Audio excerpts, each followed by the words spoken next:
ስለዚህ አንዱ እርግማን የማይሰራብን ለምንድነው? ከዚህ ዓለም ሰው ነው የመጀመሪያው። ሁለተኛው የማይሰራው እሱ አስቀድሞ ስለባረከ ነው። ሶስተኛውና ዛሬ መጨረሻ የማሳያችሁ የማይሰራበት ምክንያቱ ማሳያችሁ ዛሬ ለምን የማይሰራው ደሙ ምልክት ስለሆነ ነው። ባጭሩ ነው ማውጀው። እርግጠኛው ነው የማይሰራው የበላም እርግማን ስለማይሰራ አይደለም። በላም በዘመኑ እጅግ ታዋቂ ረጋሚ ነው። እርግማኑ ጠብ አይልም። ይሄን ነገር ሲናገር ምንድነው ያለው? ባላቅ ና አለው አንተ የምትረግመው እርጉም የምትመርቀው ምርቁ እንደሆነ አውቃለሁ፣ ይታወቃል አለው። በዘመኑ እጅግ ታዋቂ ረጋሚ ነው። ካፉ የሚወጣው ቃል ሁሉ ይሆናል። ሰርቷልም፣ አሳይቷቸዋል። ቴስቲሞኒ አለው። በለዓም ብዙ ቴስቲሞኒዎች የረገማቸው ተረግመው ቀርተዋል። ግን የማይሰራበት ምክንያት ስለማይሰራ ሳይሆን ክብር ለጌታ ይሁን። ግን ብያችኋለሁ የሚሰራበት ምክንያትም አለ። ልክ ዛሬ ጨርስ የሚቀጥለው ማሳያችሁ። ታዲያ የሚሰራውስ መቼ ነው? አይሰራም፣ ግን ደግሞ ሰርቶ አይታችኋል። በአማኝ ላይ በዳነ ሰው ላይ የኃይል አገልጋይ እንደሆነ የነቢያት መንፈስ እንደሚሰራበት አይነት ሰው ከብዙ ሰዎች ላይ ከአማኞች ላይ ከአገልጋዮች ላይም ጭምር ከሰባኪም ከፕሮግራም መሪም ከዘማሪም ከዲያቆንም ከማንንም አይነት ከጴንጤውም ጭምር 10 ዓመት 20 ዓመት ከቆየም ጸሎት ህብረት ውስጥም ካለም አይነት ሰው ላይም ብዙ እርግማኖች፣ ብዙ ከርሶች፣ ብዙ ሟርቶች እግዚአብሔር አምላክ እንዳፈረሰ በቮሚት መልክ ሲወጣ በተለያየ መልክ ሲወጣ እየጮህ ሲወጣ ታውቃላችሁ። በጌታ ቤት ከሆኑ በኋላም ይሰራል። እስከቅርብ ጊዜ ድረስ የምታውቁት ነው፣ የሚደረግም ነው። ለምንድን ነው? ስለሚሰራ ነው። አልፎ ነው አይደለም። እሱንም ካላወቃችሁት ፓተርኑን ካላወቃችሁት ሚስ እንዳታረጉት በሚቀጥሉትም ነኝና አሳያችኋለሁ ማለት ነው። ዛሬ የማይሰራበትን ሶስተኛውን ፓርት ማሳያችሁ ደሙ ምን ስለሆነ ነው? እስቲ ምልክቴ ስለሆነ በሉ። የሰይጣን አሰራር የእርግማን ኃይል አይሰራም በሉ። ምዕራፍ 2 ኢያሱ ከቁጥር 1 ጀምሮ ሙሉን ስታዩት ረዓብንና የእስራኤላውያንን ሰላዮች ታገኛላችሁ። ረዓብና ሰላዮቹን ነው የምታገኙት። ቤታችሁ ገብታችሁ ይዩት። ምዕራፍ 2 ሙሉ የሚያወራው ኢያሱ ከነበሩበት ቦታ ሄዳችሁ ምድሪቱን ኢያሪኮን ከተማ ሰልሉ ብሎ ከሰጢም 2 ሰዎችን የላከበትን ቦታ ነው የምታገኙት። ከቁጥር 1 ጀምሮ በነበሩበት ቦታ ከተቀመጡበት ቦታ ላይ 2 ሰላዮችን ኢያሪኮን እንዲሰልሉ ይልካቸዋል። ሄዳችሁ ከተማዋን እዩ ብሎ ከላካቸው በኋላ 2 ሰላዮች ወደ ኢያሪኮ ከተማ ይገባሉ። ሲገቡ እንዳጋጣሚ ያው አለባበሳቸውም እንግዶችም እንደሆኑ ስለሚታወቅ ወዲያውኑ ይሄ ነገር ይሰማና ወደ ንጉሱ ይደርሳል። ንጉሱም እነኚህን ሰዎች ሊይዛቸው መልእክተኞችን ይሰዳል ማለት ነው። ወደ ከተማችን ሰላዮች ገብተዋል፣ ከእስራኤል ወገን የሆኑ ሰላዮች ገብተዋል፣ ከተማዋን ሊሰልሉ አጥፊዎች ገብተዋልና ፈጥነህ መልእክተኞችን ላክ ብለው ሲሉት ወዲያውኑ እነሱን የሚይዙ ሰዎችን ወደ ረዓብ ይልካሉ። ወደ ረዓብ በቀጥታ የላኩበት ደግሞ ምክንያት ምንድነው? የረዓብ ቤት ለከተማው መግቢያ በር ላይ ስለሆነ የቅጥሩ በር ላይ ስለሆነ ቶሎ እንደገቡ እሷን ስለሚያገኟት ከዚህ የተነሳ እሷ ጋር እንደገቡ እርግጠኛ ስለሆኑ ወደ እሷ ፈጥኖ ይመጣሉ። ይመጡና ባንቺ ቤት የገቡትን ሰላዮች ፈጥነሽ አውጫቸው፣ እነሱ የኛ ጠላቶች ናቸውና አሳልፈሽ ስጭን ይሏታል። የዚህን ሰዓት ላይ ረዓብ የምታደርገው ነገር እንደምታውቁት ጋለሞታ ነች ወይ ደግሞ ዝሙታ ዳር ይላታል የአዲስ ኪዳኑ መጽሐፍ። እቺ ሴት በዛ ሰዓት ላይ አሳልፋ መስጠት ትችላለች፣ መፍራት ትችላለች። ሀገሯ ነው፣ ሰላዮች ናቸው፣ ገዳዮች ናቸው፣ ከእስራኤል ወገን የመጡ አጥፊዎች ናቸው። አሳልፋ መስጠት ትችላለች። ነገር ግን ደበቀቻቸው እና ምንድነው ያለቻቸው? ደበቀቻቸውና አዎ ልክ ነው መተው ነበር፣ እኔ ጋር መጡ። ወዲያውኑ እናንተ እንደመጣችሁ ሲሰሙና መረጃው ሲደርሳቸው ቶሎ ብለው በቅጥሩ ላይ ዘሎ አምልጠው ሄደዋል። ስለዚህ ፈጥናችሁ ድረሱባቸው፣ ምናልባት ትደርሱባቸው ይሆናል ብላ አለቻቸው።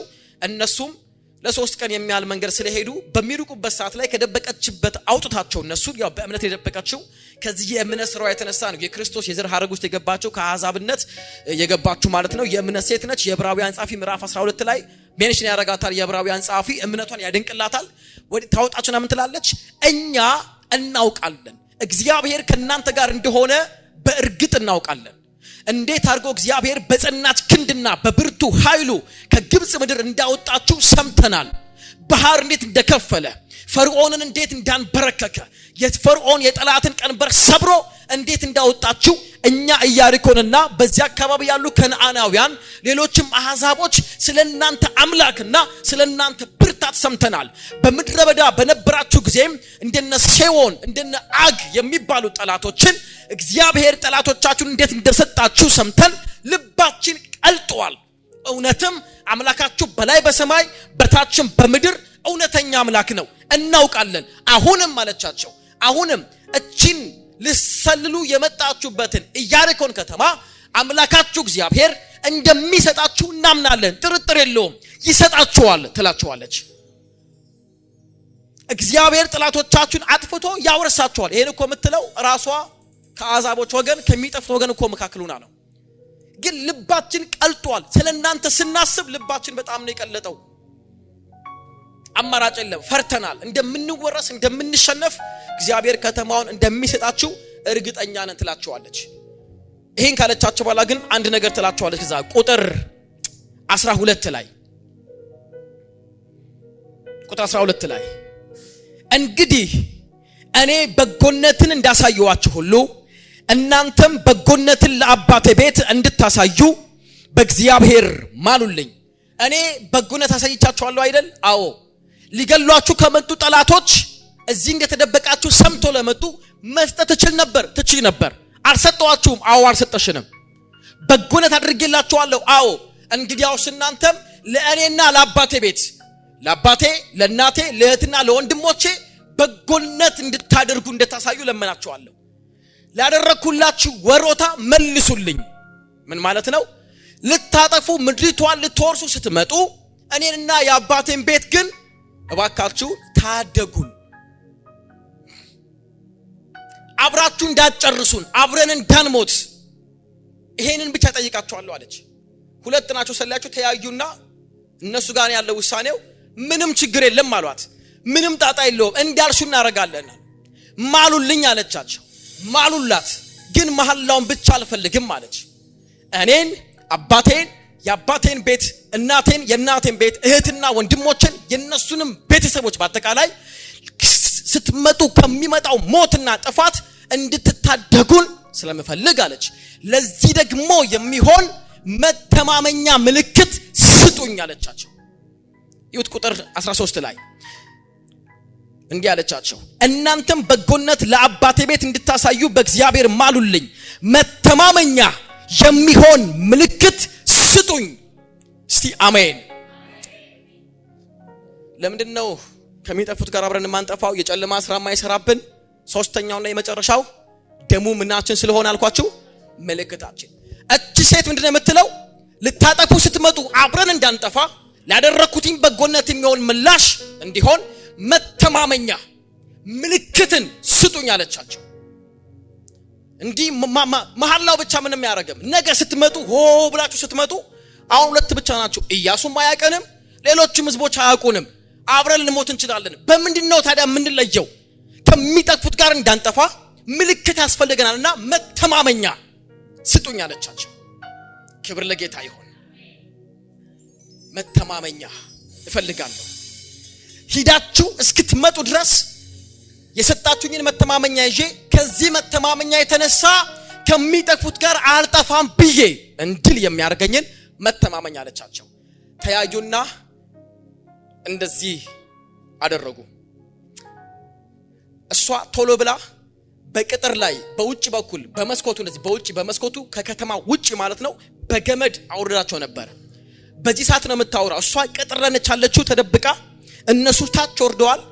ስጡኝ ነው የምትላቸው። መተማመኛ ስትመጡ አብረን እንዳንሞት እንዳንጠፋ መተማመኛ ስጡኝ ስትላቸው ከታች ነው እንደዚህ ያሏት። አንዱኛው አወጣና ቀይ ፈትል አወጣና ወረወረላትና ስንመጣ አንቺን ከሚጠፉት ጋር አብረን እንዳናጠፋ ከሚሞቱት ጋር አብረሽ እንዳትሞቺ ይሄን የሰጠንሽን ቀይ ፈትል አሁን ባወረድሽን በዚህ በመስኮቱ ትይዩ ወደ ታች በውጭ በኩል እንዲታየን በውጭ በኩል አንጠልጥዩ አሏት። ላንብበው ቁጥር 13 ላይ የአባቴንና የእናቴን የወንድሞቼንና የእህቶቼን እንዲሁም የነርሱ የሆነውን ነፍስ ሁሉ እንድታተርፉልኝ ከሞት አድኑን አለቻቸው። ከሞት አድኑን፣ አትርፉን፣ መተማመኛ ምልክት ስጡኝ አለቻቸው። 14 ላይ ሰዎቹም የእናንተን ሞት ለእኛ ያድርገው፣ እኛ የምናደርገውን ሁሉ ካልተናገራችሁ እግዚአብሔር ምድሪቱን በሚሰጠን ጊዜ በጎነትና ታማኝነት እናሳይሻለን። ሃሌሉያ። 15 ላይ መኖሪያ ቤቷ የከተማውን ቅጥር ተጠግቶ የተሰራ ስለነበር ሰዎቹን በመስኮት አሾልካ በገመድ አወረደቻቸው። እርሷም የሚከታተሏችሁ ሰዎች እንዳያገኟችሁ ወደ ኮረብታዎቹ ሂዱ ወይ ደግሞ ወደ ከፍታዎቹ ውጡ ትላቸዋለች። እነርሱም እስኪመለሱም ድረስ 3 ቀን በዚያ ተሸሸጉ፣ ከዚያ በኋላ መንገዳችሁን ትቀጥላላችሁ አለቻቸው። ምልክት ሰጠቻቸው። እሷ ምን ማድረግ እንዳለባቸው ወደ ተራራ ውጡ አለቻቸው። የሚከታተሏችሁ የሚፈልጓችሁ ክፎች እንዳያገኟችሁ ወደ ተራራ ውጡ። ተራራ ኢየሱስ ነው። አሜን ነው። ውጡ ተሸሸጉ ትላቸዋለች። ከዛስ ቁጥር 17 ላይ ሰዎቹም እንዲህ አሏት፣ በማልሽልን በዚህ መሐላ የምንያዘው ወደ ምድሪቱ በገባን ጊዜ ይህን ቀይ ፈትል እኛን ባወረድሽበት መስኮት ላይ አስረሽ ካንጠለጠልሽው እንዲሁም አባትሽንና እናትሽን ወንድሞችሽንና የአባትሽን ቤተሰቦች ሁሉ ወደ ቤትሽ ካመጣሻቸው ብቻ ነው። ማንም ከቤትሽ ወጥቶ መንገድ ላይ ቢገኝ ደሙ በራሱ ላይ ነው፣ እኛ አንጠየቅበትም። ነገር ግን ከአንቺ ጋር እቤት ውስጥ ያለ ማንኛውም ሰው ከተነካ የደሙ ባለ ዕዳ እኛ እንሆናለን። እኛ የምናደርገውን ብትነግሪ ግን ካስማልሽልን መሐላ ነፃ እንሆናለን። እርሷም ይሁን ባላችሁ ተስማምቻለሁ ስትል መለሰች። ከዚያም ሰደደቻቸው። እነርሱም ሄዱ። ቀይ ፈትሉንም በመስኮቷ ላይ አንጠለጠለችው። ወረወሩላት። ቀዩን ፈትል አንጠለጠለችው። እነሱ ከሄዱ በኋላ ከዛን ጊዜ ጀምሮ ያ ቀይ ፈትል ምን ሆነላት ማለት ነው? መተማመኛ ምልክት። እስቲ መተማመኛ ምልክት በሉ። እያመናችሁ እስቲ መተማመኛ ምልክት በሉ። አሁን ከሞት ለማምለጧ ከሚሞቱት ጋር አብራ እንዳትሞት ምልክት ሰጧት። ቀዩን ፈትል ወረወሩላት። እሷ ደግሞ አሰረችውና መስኮቱ ላይ ወደ ውጭ በኩል ከሩቅ እንድታይ አንጠለጠለችው። እሱ ምንድነው ማለት ነው? መተማመኛ ምልክት። አብራ እንዳትሞት፣ ሌሎች ቤት የሚገባው ሞት እዛ ቤት እንዳይገባ፣ ሌሎችን ሲገሉ እነሱን ቤት የገቡትን ሰዎች እንዳይገሉ፣ በዛ ቤት ያሉ ሰዎች ሁሉ እንዲተርፉ እንዲድኑ በዛ ቤት ላይ ምን ተደረገ? ምልክት። ቀዩ ፈትል የኢየሱስ የደሙ ምሳሌ። ቀዩ ደምን ያሳያል። ምልክትነቱ በኢየሱስ ክርስቶስ በደሙ ያመኑ ደሙ ምልክታቸው የሆነ ሌላው ቤት የሚገባ ሞት ቤታቸው አይገባም። ሌላው ቤት የሚገባ ጭንገፋ ቤታቸው አይገባም። ሌላው ቤት የሚገባው አደጋ ቤታቸው አይገባም። እስቲ ደሙ በሉ። መተማመኛ። ድምጻችሁ እኮ እንደዚህ አይደለም። ደሙ መተማመኛ ምልክቴ ነው። ዛሬንን እያወጥኩኝ ወደ እናንተ የተቃጣ እጅ ይመለሳል። ከደም የተነሳ ይመለሳል። ለምንድነው ቤቴ ላይ ቤት የሚገባው ነገር የማይገባው? ደሙ ምኔ ነው? ምልክቴ ነው። እቺን ሴት እስክንመጣ እየጸለሽ ብትጠብቂ አላሏትም። ቀይ ፈትን የሰጧት ካንቺ ፈልገሽ አምጪ አላሏትም። እነሱ ናቸው ሰጧትና አንጠልጥዩ አሏት። ከሷ የሆነ ነገር የለም። ዘዴ ጌታን የተቀበልክለት ኢየሱስ ጌታዬና አዳኝ ነው ያልንለት ደሙ ምልክታችን ሆኗል። ደሙ ምልክትሽ ሆኗል። ዛሬ አውጃለሁ፣ ደሙ ምልክት ሆኗል። የኢየሱስ ደም በሉ እስቲ ምልክቴ ነው። ሞት በሉ ከሩቅ አይቶት ጨለማ ከሩቅ የሚያየው አደጋ ከሩቅ የሚያየው ወደ ቤቴ እንዳይገባ የሚከለክለው መተማመኛ ምልክቴ ነው። እቺ ሴት ምንድነው የምትለው? ይመጣሉ ትላለች። ይመጣሉ። ሲመጡ ታዲያ ሁሉም ሲሞትኛስ ሲሏት አብሯት የነበሩ ሰዎች እነሱ ቤት የሚገባው እኛ ቤት እንዳይገባ ይሄው የሰጡኝ ምልክቱ ይሄ ነው፣ መተማመኛዬ ነው። ስለዚህ አልሰጋም። ሲመጡ አብሬ አንድ ላይ የሞት ይሆን? የሚመጣው መቅሰፍት ቤቴ ይገባ ይሆን? የሚመጣው አደጋ ቤቴ ይገባ ይሆን ብዬ እንዳልሰጋ ደሙ ምኔ ነው? ምልክቴ ነው። ይሄ ቀዩ እንትኑ ጨርቁ አለች እንትኑ ምልክቴ ነው አለች። አንጠለጠለች። ስትወጣና ስትገባ ታየዋለች። መኖሩን ታየዋለች። ቼክ ታደርገዋለች። አለ ትላለች አለ። ስለዚህ እነሱም ያሏት ምንድነው? ስንመጣ እኛ ያንቺ ቤት መሆኑን የምናውቀው ከሌሎች ሁሉ ቤት በልዩነት ቀይ ፈትል ያለበት በቃ እንደዚህ ማለት ነው። ጌታ ይባረክ።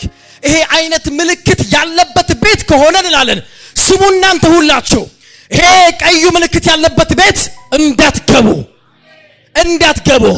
ልትገሉ ስትገቡ ልታጠፉ ስትገቡ ልታቃጥሉ ስትገቡ እርግማን ሲገባ ሞት ሲገባ ቸነፈር ሲገባ ቀዩ ምልክት ያለበት ቤት ግን አልፈኸው ሂድ ይባላል። ያንተን ቤት በኢየሱስ ስም አልፎት ሄዷል።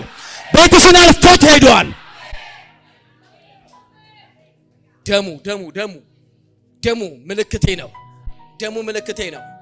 ምናልባት እኛ ስንመጣ በዚህ ቤት ውስጥ አሁን የምታያቸው እናት አባት ወንድሞችሽ ቤት ውስጥ ከሌሉ ውጪ ከሆኑ ምንም ማድረግ አንችልም።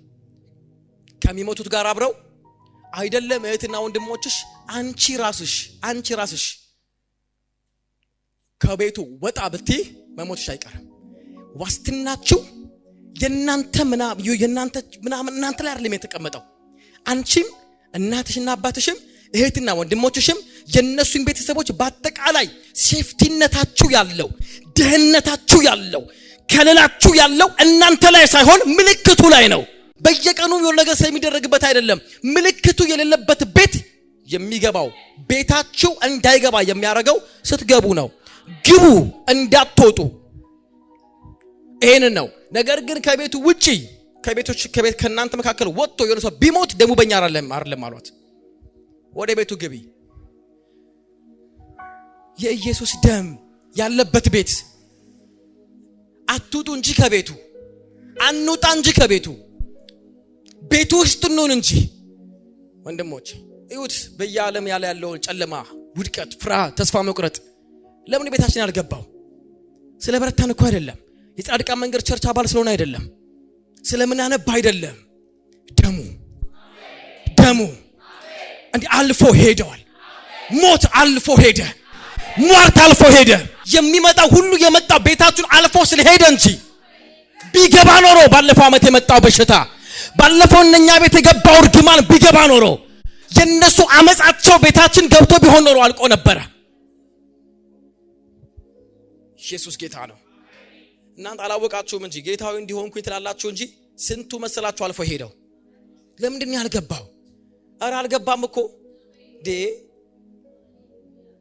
እስራኤላውያኖች እኮ ግብፃውያን ሲወጡ ወጥተው በሚሄዱበት ሰዓት ላይ ፈርዖንና ከፈርዖን ጋር የነበሩ ከላይ ከንጉሱ እስከ ታች እስከ ወፍጮ ምትፈጫው ጀምሮ ድረስ በአጠቃላይ እኮ ታውቃላችሁ ሁሉም ቀብር ላይ ነበሩ። ከፈርዖን ጀምሮ የቀብር ስነ ስርዓት ላይ ነበሩ። ማንም የማንም ቀብር ላይ ላይገኝ ሁሉም የራሱን ቀብር እየቀበረ የቤት ስራ ሰጥቷቸው ነው ህዝቡን ያወጣው። እዛ ቤት ለቅሶና ዋይታ ሲሰማ ከላይ እስከ ታች ሲሆን ህዝቡ እኮ የሚሻገረው ከምህረቱ የተነሳ ነው። አላወቃችሁም እንጂ አልቆ አብቅቶ እኮ ነበር። እድሜ ጨመረልን ደሙ ነው። ያሻገረን ደሙ ነው። ህዳር አሳልፈው ታህሳስ የከተተን ደሙ ነው። በለዓም ስለደከመ እንዳይመስላችሁ። ዛሬም የበለዓም ልጆች አሉ፣ ክፎች አሉ። እንቅፋት ሰዎችን ትንታ ሰዎችን በሚያጠፋበት ሰው በሚያብድበት በሚጠፋበት ዘመን ቤታችን ያልገባው የኢየሱስ ደም መተማመኛ ምልክቴ። ስለዚህ የሆነ ነገር ሲመጣ ቤቴ ይገባ ይሆን ብዬ እንዳልፈራ መተማመኛ ምልክቴ። እስቲ መተማመኛ በሉ ምልክቴ በሉ እስቲ። እነሱ ቤት የገባው ነገ ደግሞ ቤቴ ይመጣል እንዳትሉ መተማመኛ ምልክቴ። አሜን ነው ወይ? ሰይጣን መጥቶ በዚህ ከዚህ በኋላ በዚህ ወር ይሄና ዓመት አታልፊም ሲልሽ መተማመኛ ምልክቴ። ቆይታ ያለሽ ከዚህ በኋላ ማረግብሽም ብሎ ለትልቅ የጠንቋይ ሲመጣ መተማመኛ ምልክቴ። በሽታ መጥቶ ገላለሁ ሲል ቤቴ እንዳይገባ መተማመኛ። ለምን እንደምትፈሩት ማናችን ነው እሱ መተማመኛ። ለምን እንደማይሰራብን የኢየሱስ ደም ምናችን ስለሆነ ነው፣ ምልክታችን ስለሆነ። ይሄን ማውጅባችሁ በኃይል ነው ማውጀው። ማንኛውም ይሄን ባለማወቅ ወደ ቤታችሁ አልፎ የመጣ የተጠጋ ነገር ሁሉ ዛሬ በኢየሱስ ስም ይመታል። ደሙን ዛሬ በዚህ ወር ላይ አውጃለሁ። ደሙን አውጃለሁ። ከደሙ የተነሳ የሚመታ ነገር ሁሉ ይመታል። ዘጸአት 12 ላይ ሄደን ነው የሚናገረው። 12 ላይ ለሙሴ መቶ ይነግረዋል። እያንዳንዱ በየቤቱ ለአንድ ቤት አንድ ጠቦት ወይ ፍየል ወይ በግ እንዳላችሁ እረዱ ይላቸዋል ጌታ። ፈጥናችሁ እረዱ። ከዛም በኋላ ሁሉም ለእያንዳንዱ ቤት አንድ በግ ነው። አንድ በግ ለሁለት ቤት አይቻልም። ለአንድ ሰው ለአንድ ፋሚሊ አንድ በግ እረዱ። ስጋውን ብሉት ቤት ውስጥ። ስጋውን ቤት ውስጥ ትበላሉና ደሙን ግን ከቤቱ ውጪ በጉበንና በመቃኑ በሁለቱ መቃንና በጉበኑ ላይ ደሙን ቅቡት አለ። ስጋው የሚበላው ውስጥ ነው፣ ደሙ የሚቀባው ውጪ ነው። ምክንያቱም እኔ አለ ከዛም በኋላ አልፋለሁ አለ ጌታ። እኔ አልፋለሁ አለ። የማልፈው ግን ለጉብኝት ሳይሆን ለፍርድ ነው አለ። ግብፃውያን ላይ ለመፍረድ አልፋለሁ። ሳልፍና ስመጣ የናንተም ቤት ለምን አብሮ ነው የሚኖሩት ተደባልቀው እንዳልገባ የሚከለክለኝ ቤታቱን አልፌ እንዴት የሚያረጋኝ የቀባችሁት ደም ነው አለ። ደሙን ባየው ጊዜ ምን እላለሁ? አልፋለሁ። ደሙን ሳይ ምን እላለሁ? ደሙን ሳይ ምን እላለሁ? ከደም የተነሳ አሁንም አለፈ። እርግማን አለፈ። የጨለማ ኃይል አለፈ። አልፎ ሄደ በሉ እስቲ አለፈ በሉ እስቲ አለፈ በሉ። ያስፈራራችሁ አለፈ በሉ። ያስጨነቃችሁ የመጣው ሞት፣ የመጣው እርግማን፣ የመጣው ጭንገፋ፣ የመጣው ክፋት፣ የመጣው አመጽ ምኑን አይቶ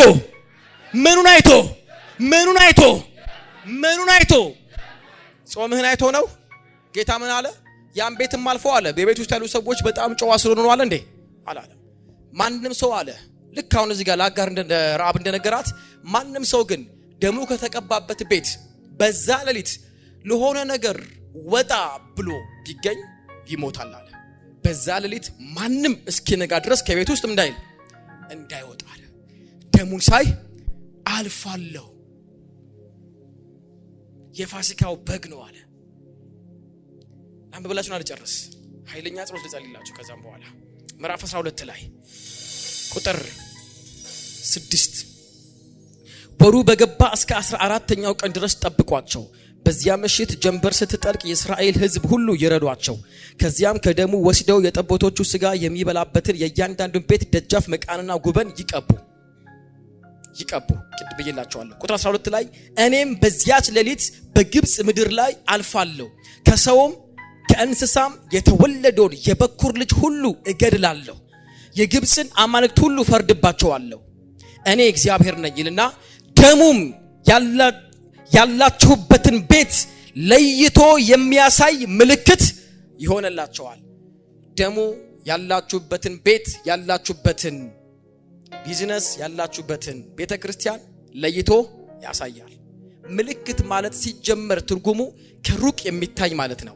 ለምሳሌ የትራፊክ አንዳንድ ምልክቶች ከመንገድ ትራንስፖርት የሚቀመጡ ምልክቶች አሉ። ለምሳሌ ማለፍ ክልክል ነው የሚል ወይ ደግሞ ስቶፕ የሚል ምልክት አለ። ስቶፕ የሚል ወይ ደግሞ የተከለከለ መንገድ፣ ዝግ መንገድ የሚል ምልክት ይቀመጣል። ስለዚህም አንድ አሽከርካሪ ያሽከረከረ ወደዛ ሲሄድ ስቶፕ የሚለው ምልክት ቢያይ ይቆማል። ወይ ደግሞ የተከለከለ የሚል ምልክት ካየ አዙሮ ይመለሳል። ምክንያቱም ያን ምልክት ያስቀመጠው ባለስልጣኑ ነው። ያን ያስቀመጠው ስልጣን ያለው አካል ነው። ማንም ተነስቶ ማስቀመጥ አይችልም። ስልጣን ያለው አካል ስላስቀመጠ አልፎ ከሄደ ሊቀጣ ይችላል። ስለዚህ ምልክቱን ከሩቅ ያየውና ተከልክሏል፣ በዚህ ጋር ማለፍ አልችልም ብሎ አዙሮ እንደሚመለስ ሁሉ ቤታችሁም ሊገባ ያለው ክፉ ነገር እንዳይገባ የሚከለክል ምልክት ተቀምጧል በኢየሱስ ስም። እሱም ደሙ ይባላል። አሜን በሉ። የኢየሱስ ደም የሚከለክል ምልክታችሁ ነው። አትግባ እዛ ቤት ይባላል። እሷ ቤት አትግባ ይባላል። ክልክል ነው ይባላል። እሷ ደሟ የኢየሱስ ደም ፈሶላታል ይባላል። ሃሌሉያ። አትፍሩ። አንፈራም። አሜን። እስቲ አልፈራም በሉ። መተማመኛ ምልክቴ ነው። አሜን። ከዛስ እንደሚለው ደሙም ያላችሁበትን ቤት ለይቶ የሚያሳይ ምልክት ይሆንላችኋል።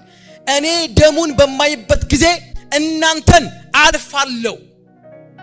ግብፅን ሲቀጣ መቅሰፍቱ አይደርስባችሁም። ዓለም ሲቀጣ ለዓለም የመጣው አይመጣባችሁም። ጎረቤታችሁ የሚገባ እናንተ ቤት አይገባም። ያው ሀገር ላይ የመጣ ነው አንልም። እኛ ስላላመንን ነው እንጂ ስለፈራን እንጂ ደሙ ያለበት ቤት አይገባም።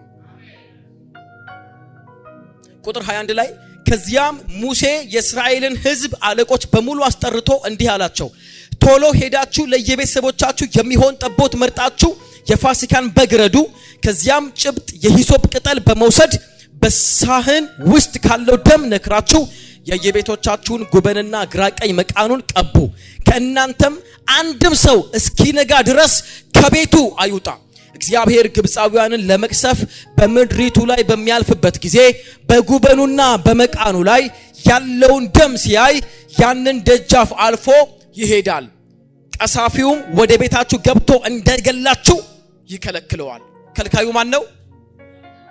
ማን ነው ደሙ ነው ከልካዩ ማን ነው ምንድነው የሚላቸው በሂሶጵ አለ ደሙን ካረዱት በኋላ ሳህን ላይ ያስቀምጡታል እንደ ጎርጎድ የሚል ሳህን ላይ ደሙ ተቀምጧል ይጠራቀማል ከዛም በኋላ ሂሶጵ የምትባል ቅጠል አለች የበለስ ቅጠል ነች እሷን ቅጠል እንደዚህ ጭብጥ ማለት እንደዚህ በአንድ እጅ የምትሞላ ነች እሷን ቅጠል ነው ቆርጠው በዚህ ቅጠል ደሙን ይነክሩበትና ውጪ መቃኑ ላይ በዚህ በኩል በዚህም በኩል እየነከሩ ከዛ ደግሞ እንደገና እየነከሩ ጉበኑ ላይ ይረጩታል ደሙን መቀባት ማለት መርጨት ማለት ነው መርጨት የማንን ደም የበጉን ደም ይረጩበታል በምኑ በሂሶጵ አሁን የኢየሱስን ደም የምትረጨው በሂሶጵ አይደለም ያ ሂሶጵ ቅጠላውን አይደለም አሁን የሚያስፈልገው ምሳሌ ነው አሁን ላይ የምትረጨው በአንድ ጉዳይ ነው ያንን የህይወትህ የቤተሰብህ የልጆች የዘመነ የትዳር የቢዝነስ መቃንና ጉበን ላይ የምትረጩት በአንድ ጉዳይ ነው እሱም በምንድነው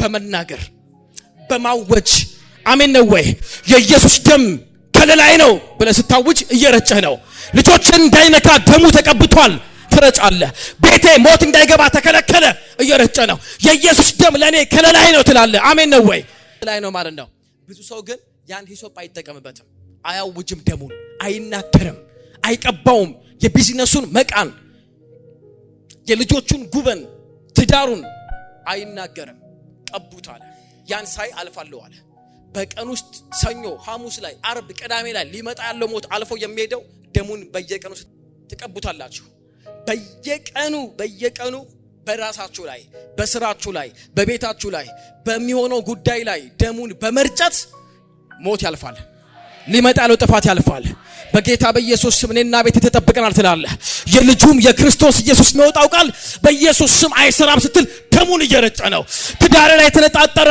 የበለዓም ርግማን አይሰራም ቤት ላይ ስትል ሹዋ ደሙን እየረጨ ነው ስለዚህ የበለዓም ርግማን አልፎ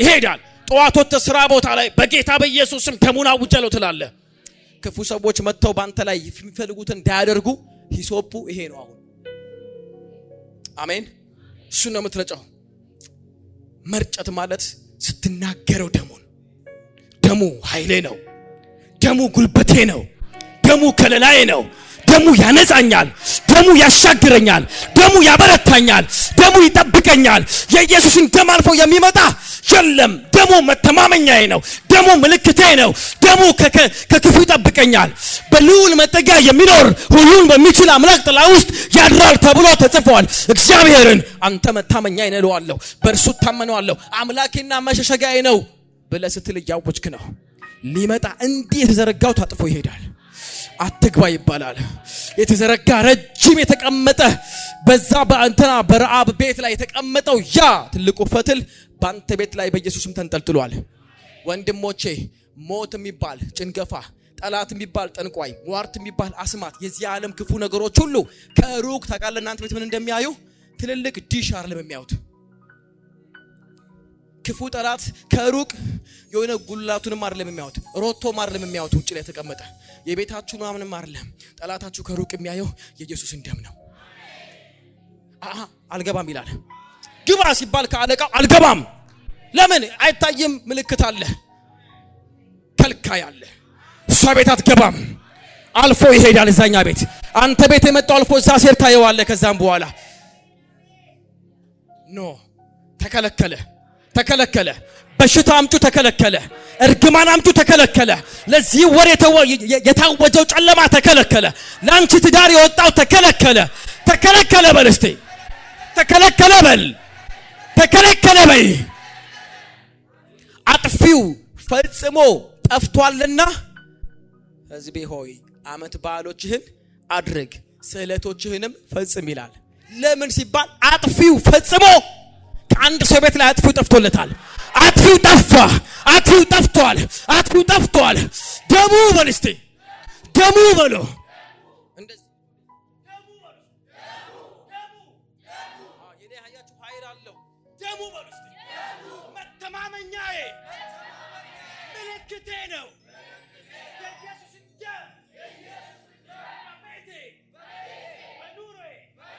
በልጆቼ በትዳሬ በስራዬ የተቀመጠውን የተቀባውን የተንጠለጠለውን የኢየሱስን ደም አልፎ ሾልኮ አታሎ አጭበርብሮ ሊገባ አይችልም በሎ አይችልም በል አይችልም አይችልም።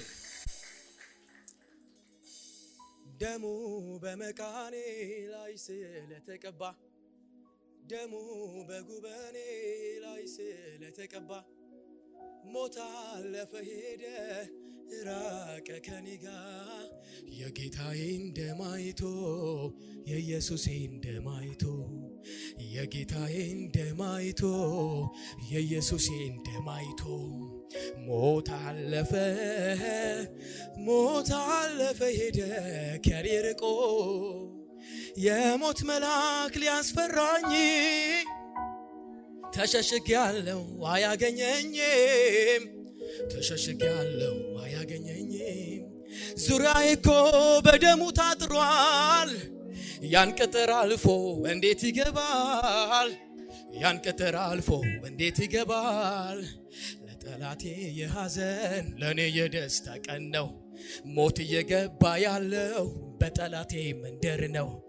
ይዙር እንጂ ዙሪያዬን እንደሚያገሳ አንበሳ ፈጽሞ ሊቀርብ አይችልም ከደሙ የተነሳ ደሙ በጉበኔ ላይ ስለተቀባ ሳይ ደሙ በመቃኔ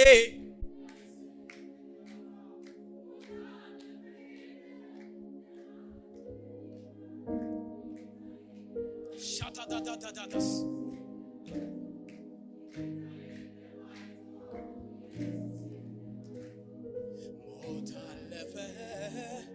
ሞት አለፈ ሄደ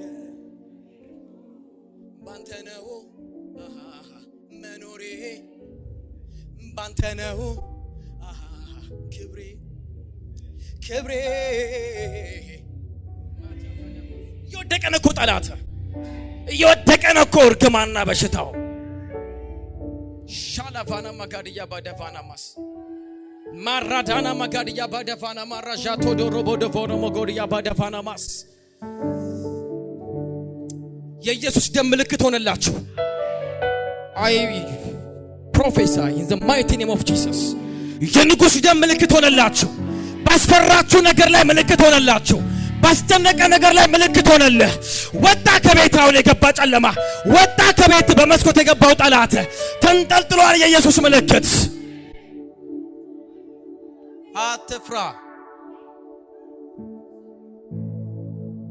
የኢየሱስ ደም ከሁሉ ይበልጣል። በኤደን ገነት መግቢያ ደጃፍ ላይ በእግዚአብሔር የተሰዋው ደም፣ በአቤል የተሰዋው ደም፣ በኖህ በአራራት ተራራ ላይ የተሰዋው ደም፣ በዛ ደግሞ በአብርሃም በሞሪያ ተራራ የተሰዋው ደም፣ በሲና ተራራ በሙሴ የተሰዋው ደም፣ በቀራንዮ በጎልጎታ የተሰዋው የኢየሱስ ደም ብሉይ ኪዳን በል አዲስ ኪዳን በል በደም ጀምሮ በደም ያበቃል። የኢየሱስ ደም ደሙ እስቲ ደሙ በል እጅ ላይ ያየው ምልክቴ ነው በል እጅ ላይ ደሙ አለ በል ግንባሬ ላይ ደሙ አለ በል እግሮቼ ላይ ደሙ አለ ሕይወቴ ላይ ደሙ አለ። የኢየሱስ ደም በለው በረከቴ ነው ኃይሌ ነው ስደክም የሚያበረታኝ ስዝል የሚያበረታኝ ተስፋ ስቆርጥ የሚያጽናናኝ ስወድቅ የሚያነሳኝ ወደ ኋላ ስሄድ ወደፊት የሚያመጣኝ የኢየሱስ ደም በለው